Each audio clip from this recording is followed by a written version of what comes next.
Всем привет, друзья! С вами снова девчонки Лис, а точнее, к сожалению, только я одна. Людмила, я думаю, что всей душой и мыслями тоже находится со мной, потому что сегодня я приехала в очень знаковое место для нас. Сейчас я вам все расскажу. Итак, дорогие друзья, однажды летом 2014 года, а это уже 9,5 лет назад, именно вот из этой точки, из этого села начался наш первый нелегальный поход в зону отчуждения. И вот спустя много-много лет я приехала в это наше такое знаковое место, с которого все и началось, с которого и начались девчонки Лис. Сейчас мы с вами пройдемся нашими стопами, старыми маршрутами. И так же, как и сейчас я, среди бела дня мы вдвоем, две напуганные девчонки, не знающие, что нас ждет впереди, отправились навстречу приключениям и навстречу зоне отчуждения.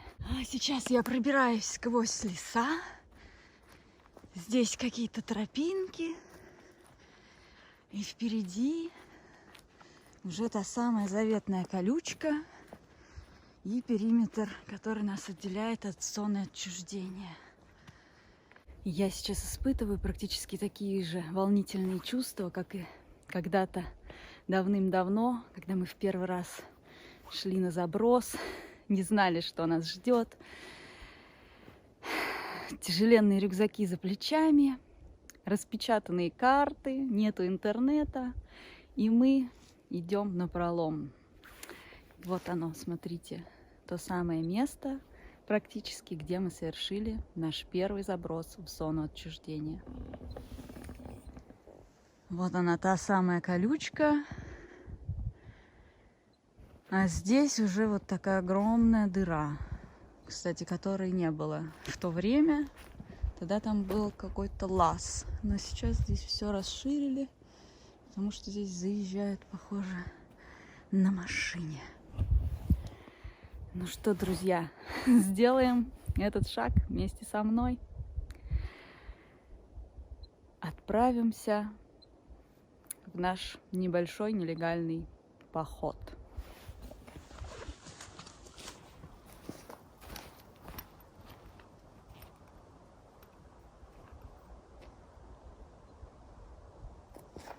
Я в зоне.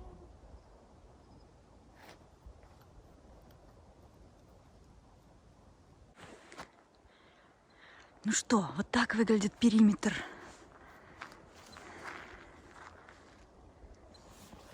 Естественно, даже сейчас нужно быть очень внимательным, потому что сейчас вообще никто не ходит нелегально в зону.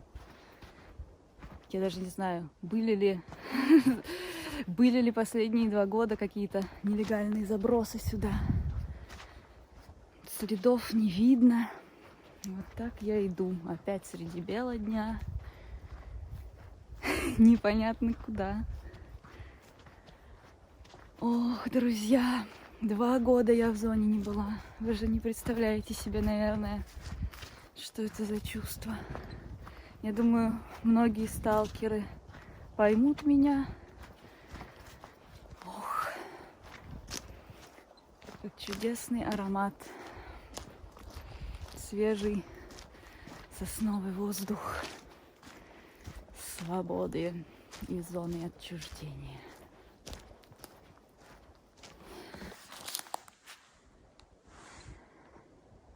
Давайте, друзья, проверим радиацию. 12 микрорентген, 13. Нормальная, абсолютно норма. Никаких превышений. Здесь очень много грибочков разных, и съедобных, и несъедобных. Какая-то колея огромная.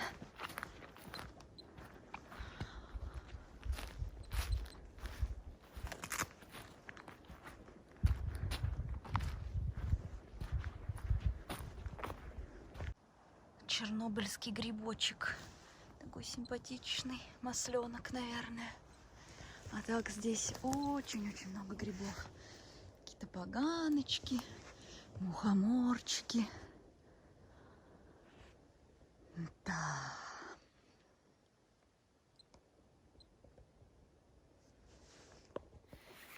Так, ну несмотря на мою беспечность, что я иду тут по колее среди бела дня, надо быть максимально осторожным, потому что я не знаю, что будет, если меня тут поймают. Я уже за периметром, а сейчас военное положение, война в стране. И что мне будет за нелегальное посещение зоны отчуждения, я даже боюсь представить. Поэтому, наверное, я сейчас сверну куда-нибудь в лес. Хочу еще немного пройтись вперед.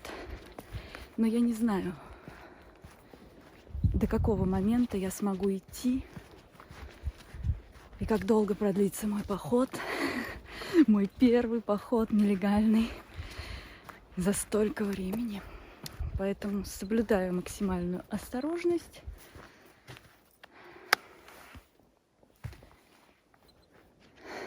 Ну и, может быть, удастся показать вам что-то интересное.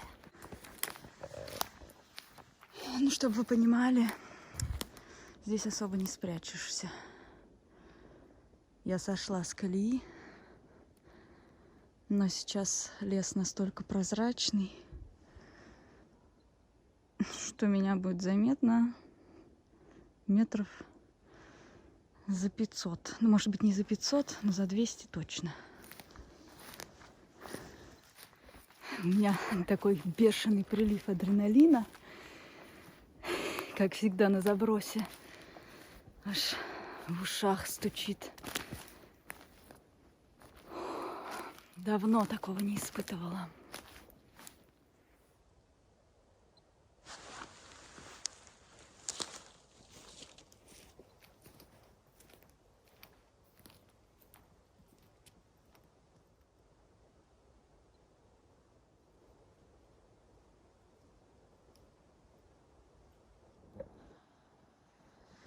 Обнаружила здесь какую-то яму огромную, непонятного происхождения.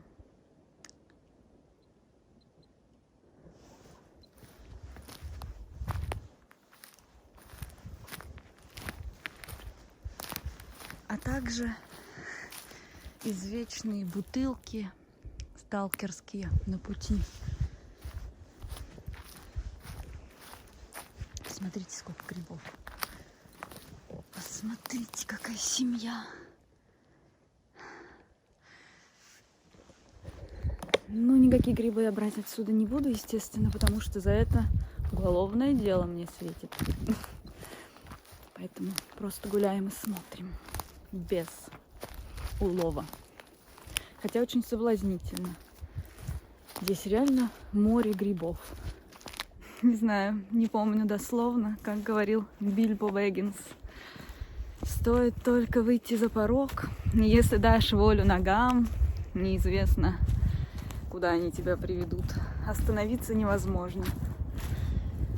Иду, и я чувствую, что нельзя, но остановить себя не могу.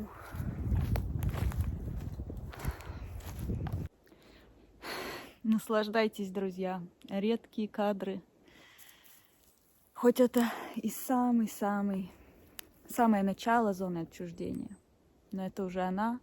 Как только ты переступаешь через колючку, ты уже это чувствуешь. Это невозможно описать словами, но каждый сталкер, который хоть раз ходил в поход, он поймет меня, эти эмоции.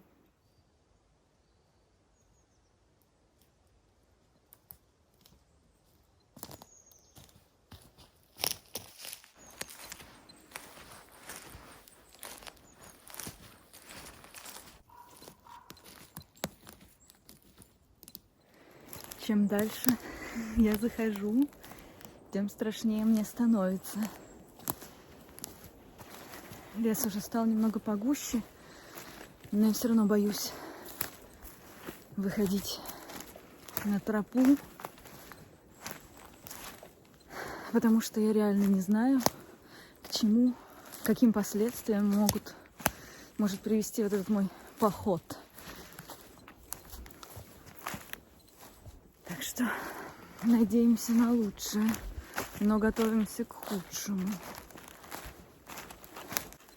Но хочу вам сказать, что небольшие улучшения в этой области все же имеются. Хоть зона отчуждения и территории, которые близко к ней прилегают, находятся в глубоком упадке, можно так сказать.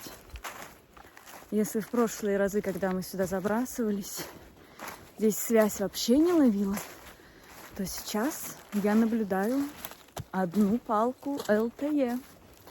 И у меня даже очень медленно, но прогружаются карты. Поэтому прогресс все-таки медленно, но верно двигается в сторону зоны отчуждения и близлежащих территорий.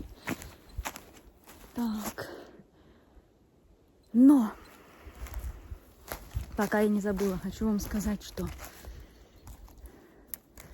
как и во все разы, когда мы забрасываемся в зону, очень трудно сохранять навигацию. Во всяком случае, у меня так. Я не знаю, как у кого. Но пока ты не выйдешь на свою тропу, постоянно двигаешься то влево, то вправо и теряешь ориентир. И без карты на забросе очень сложно, потому что лес очень трудно сохранять вектор движения. На такую просеку я вышла. Но это очевидно, что просеки лесохозяйства, потому что здесь идет зачистка леса, и машины сюда заезжают. Так что вот так это все выглядит. Все-таки не совсем заброшено. И можно опасаться кого-то, каких-то людей, которые могут здесь быть. Но вот несмотря на то, что я иду не по тропинке, здесь вообще, вот, смотрите, нету тропинок, я везде нахожу бутылки. Сталкерские. Или не сталкерские, не знаю. Среди леса. Я вышла на какую-то звериную тропу. Она здесь явно протоптана. А кто знает, может быть, это и сталкерская тропа. И существуют какие-нибудь смелые, отчаянные сталкеры, которые ходят сейчас в зону отчуждения. Вышло солнышко. Посмотрите, какая красота вокруг. Какая-то нехоженная просека, залитая солнцем. Эх, просто мечта.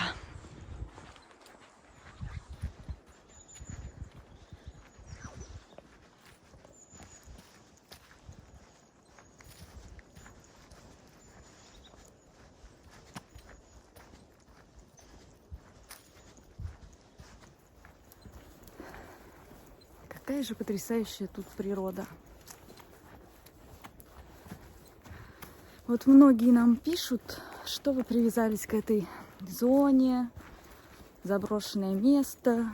В мире полно других, более красивых и интересных мест. Я, конечно, не спорю, что в мире полно интересных других мест и природных заповедников, и, может быть, заброшенных городов. Но нигде вы не почувствуете такого, как в зоне отчуждения. И причем это нужно именно прочувствовать в нелегальном походе, потому что когда вы ездите легально, это немного другие ощущения. А когда вы весь путь проходите своими ногами, которые стерты в кровь, у вас за плечами тяжелый рюкзак, вы преодолеваете все сложности, вы составляете маршрут, проходите этот маршрут, совершаете заброс, вам страшно, ночь, вы не знаете, куда идти, вы не знаете, что вас ждет. Вот эти вот все переживания, это как-то наполняет Не знаю, как объяснить, но подобные ощущения очень трудно испытать где-то в другом месте. Это не сравнится с походом в горы или с залазом на какую-то заброшку. Это совершенно другие эмоции, очень сильные. И вы становитесь наркоманом просто. Вам хочется испытывать и испытывать эти эмоции дальше. И лично по моему опыту я хочу сказать, что такие подобные эмоции я испытала, когда мы поехали на Байконур. Там тоже было нечто подобное. И я подумала, что, возможно, это место может в каком-то смысле эмоционально дать мне то, что я испытываю в зоне отчуждения. Но больше никакое другое место с этим не сравнится. Поэтому вот это, скорее всего, может почувствовать только сталкер. И может понять меня, наверное, тоже только сталкеры, потому что обычному человеку вот я не могу передать словами. У меня не хватает словарного запаса, чтобы описать все эти эмоции потрясающие, которые мы испытываем, находясь тут. И сама зона отчуждения, она просто полна такой энергетики сумасшедшей, что ты как бы ты тратишь свои силы, ты свою энергию ей отдаешь, но она дает тебе очень многое взамен. Так что как-то вот так я вам попыталась объяснить, почему же мы, сталкеры, ходим в эту зону и почему нас так сюда тянет. И почему вот сейчас мы, практически никто не ходит в зону. Все сталкеры страдают. И единственное, что нам остается, это приехать к колючке, поплакать и уехать обратно. Потому что до Припяти, до Чернобыля это дойти нереально сейчас. Даже до каких-то близлежащих сел это все очень опасно. Поэтому вот так. Я снова свернула с просеки. Хоть идти становится уже тяжеловато, потому что тут много поваленных деревьев. Все же безопасность превыше всего, особенно сейчас. Поэтому вот приходится высоко поднимать ноги. Через горизонтальный лес пробираемся. Куча трухлявых деревьев. Такой сегодня денечек очень классный. Наверное, последнее солнышко в ноябре. Потом нам обещают дожди, мороз. И будет уже не так красиво. Друзья, вы посмотрите, мы дошли до какой-то линии электропередач в зоне. Это тоже очень опасное место, потому что здесь относительно свежие следы я вижу. Та-дам! Это, конечно, не те наши любимые лэпочки, но тем не менее. Вот так это выглядит. Вот.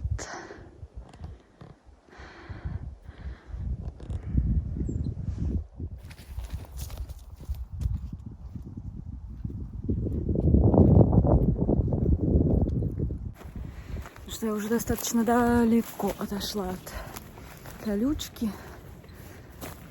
Делайте свои ставки, друзья. Дойду я до Припяти или это исключено? А сейчас вот такой горельник на моем пути. Не знаю, какого года. Когда здесь был пожар. Вот так иду без троп. Уже хочется на самом деле на тропинку выйти, потому что по лесу идти всегда сложнее. Давайте посмотрим, что у нас по радиации. Но пока все в норме. 12-13, как и было.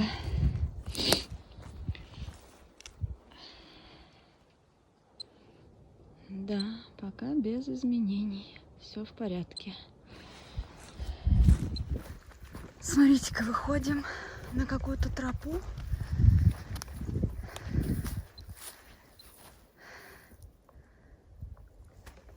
здесь животные ходят, человеческих следов не видно. Поэтому, пожалуй, я пойду по ней. Потому что я уже изрядно устала по лесу плутать. Друзья, ни один поход в зону отчуждения не бывает легким. Всегда ты должен преодолевать какие-то трудности. Какие-то препятствия всегда будут стоять у тебя на пути. И от того, преодолеешь ты их или нет, зависит, впустит тебя зона или не впустит. Так, перед нами перекресток нескольких просек. Одна дорожка ходит прямо. Тут, если очень постараться, тоже можно проследить дорожку. Ну а наш путь лежит вон туда.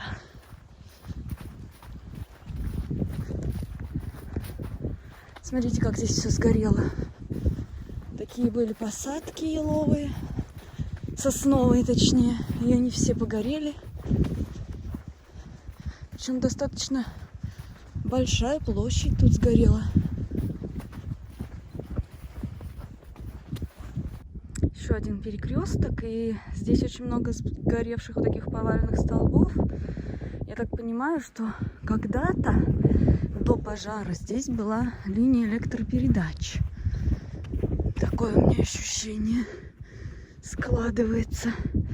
Но потом все это погорело, и все. Ничего нету. Смотрите, что нашла. Это компания Леженка.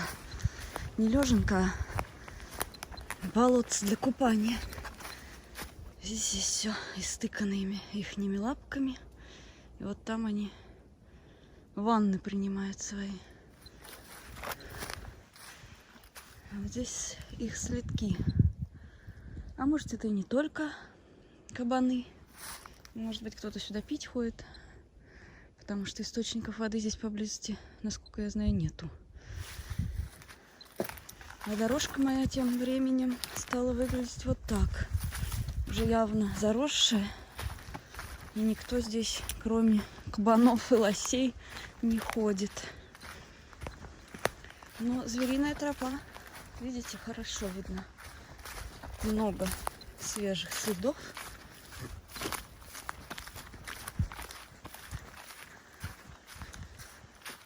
Так вот. Давно здесь человеческая нога не ступала. Вот, смотрите, разные следы. Ну, наверное, кабаньих нету. А может и есть, не знаю. Я уже порядком запыхалась. И снова сменился пейзаж. Выходим на такую полянку. Классно. Какая красота вокруг. Настоящее полесье. Такие места. Наслаждайтесь, ребята. Не знаю, кто вам еще такое покажет, кроме нас.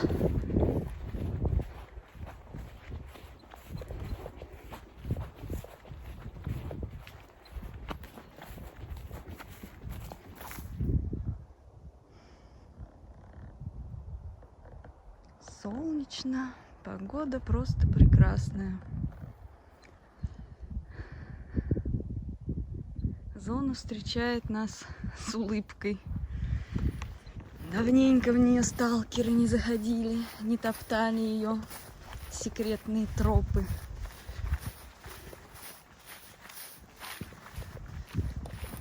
Смотрите, друзья, я обнаружила какой-то странный колодец. Давайте посмотрим, что там.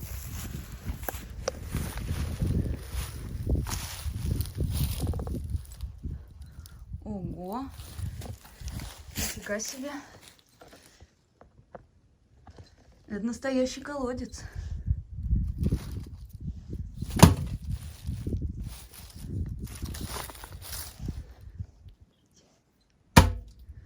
Ну, как бы, если туда упасть,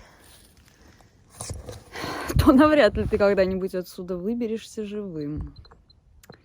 Это будет что-то из области фантастики. Не знаю, может быть, здесь когда-то какое-то село было.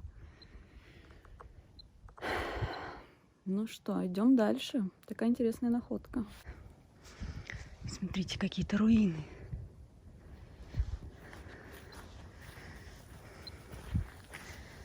Может быть, остатки деревни действительно? Кирпичные какие-то руины.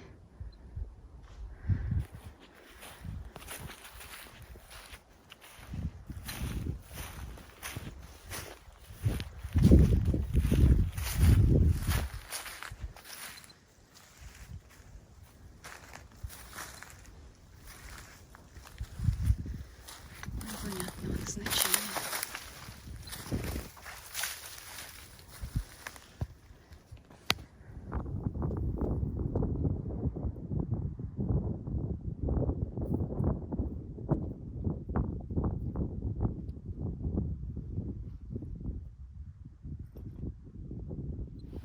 Решила устроить себе небольшой привал и насладиться по-настоящему таким редким моментом нахождения в зоне отчуждения. Красота. Ни с чем не сравнимые ощущения. Просто счастье. Друзья, хотела у вас спросить, пока я тут пью чай, наслаждаюсь. Как вы думаете, какая судьба ждет сталкерство? Ведь это такой пласт общества целый образовался. Субкультура, можно сказать, вокруг зоны отчуждения и всех продуктов побочных с нею связанных. Игры, книг. Очень много людей больны этой темой. А уж сталкеры, которые много лет сюда ходят, которые сейчас страдают. Как вы думаете, возродится ли сталкерство когда-нибудь? Есть ли у нас надежда побывать в Припяти нелегально? Пишите в комментарии, интересны ваши мысли. Я думаю, что все-таки должно возродиться. Понемножечку сталкеры будут отвоевывать свое.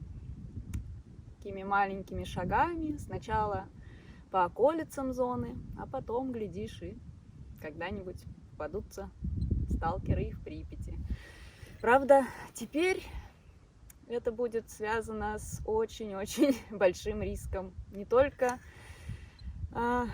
уголовной ответственности, но и жизни. Потому что зона отчуждения все-таки место боевых действий. Здесь наверняка останется очень много мин. И ходить тропами сталкерскими станет еще опасней. Если раньше единственная опасность, которая вас поджидала, это менты в городе, то сейчас наступите на мину, и все, пиши пропало. Ну, конечно, хотелось бы вернуться в Припять. Хотелось бы гулять спокойно тропинками зоны, заглядывать в села и наслаждаться. Давайте за это выпьем. За то, чтобы скорее вернулось наше сталкерское движение.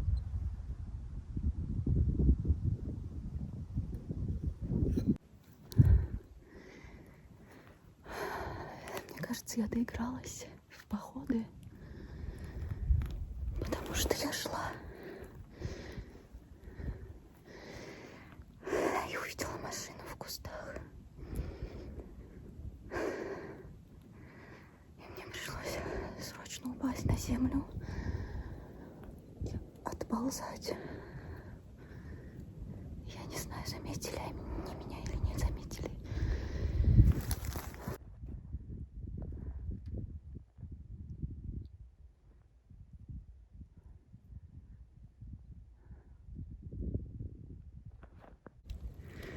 Я не знаю, что мне делать. Понятно, что вперед я уже не пройду, но как мне теперь вернуться назад?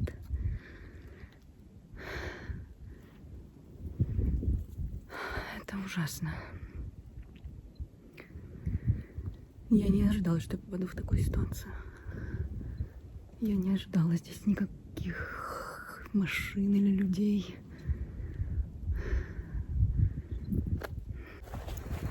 В общем, я очканула просто ужасно. Потому что это было бы,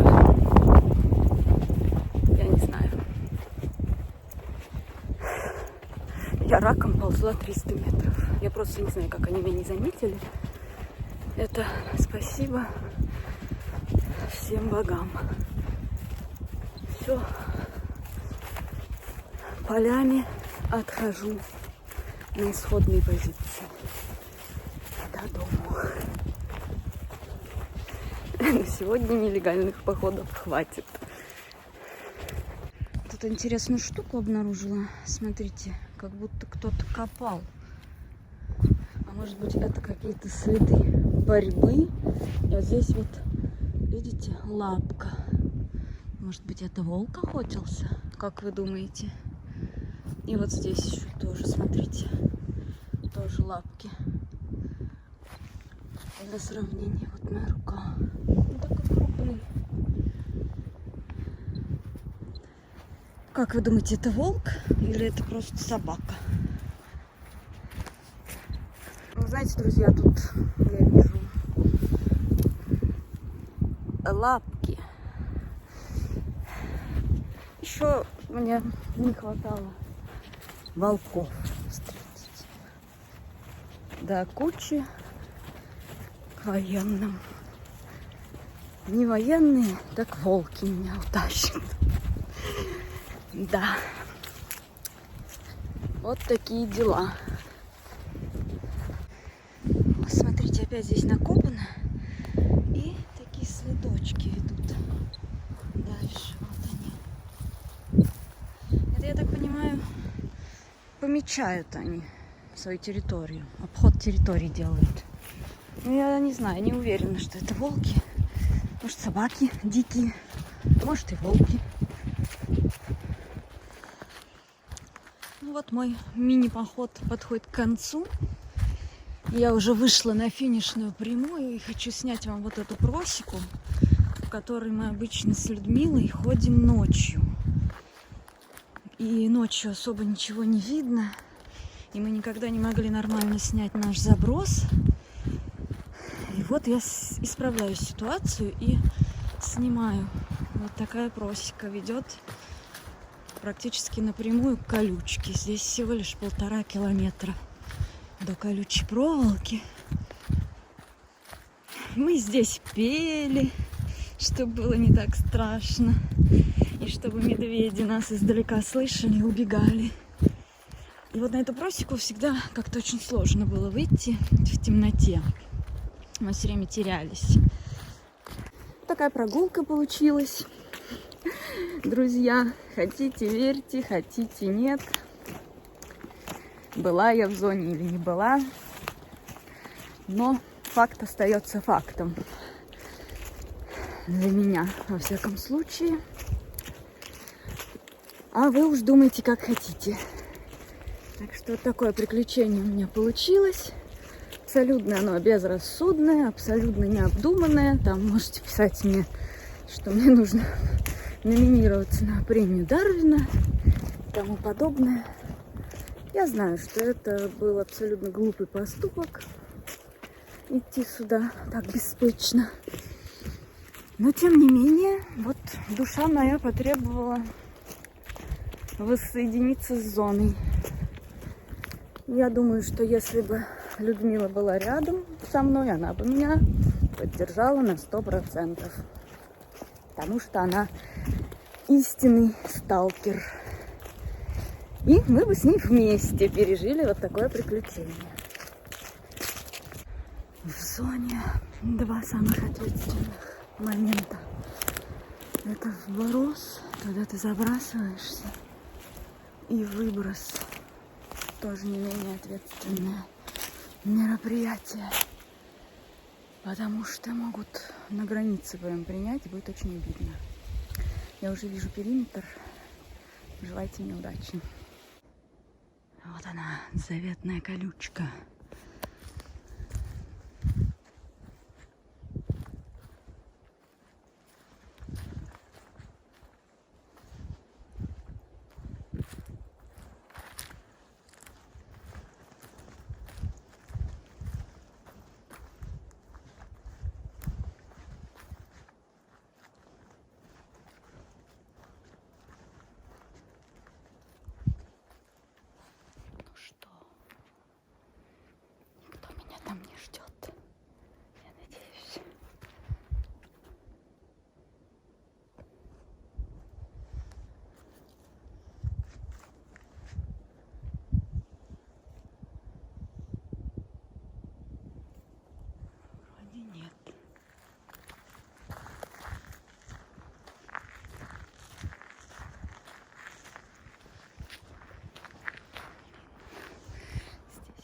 все в колючке. Сейчас будем перелазить.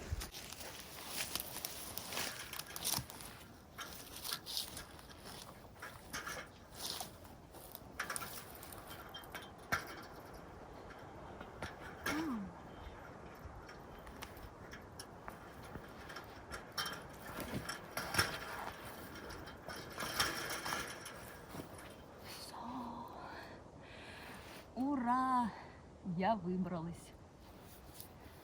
благополучно.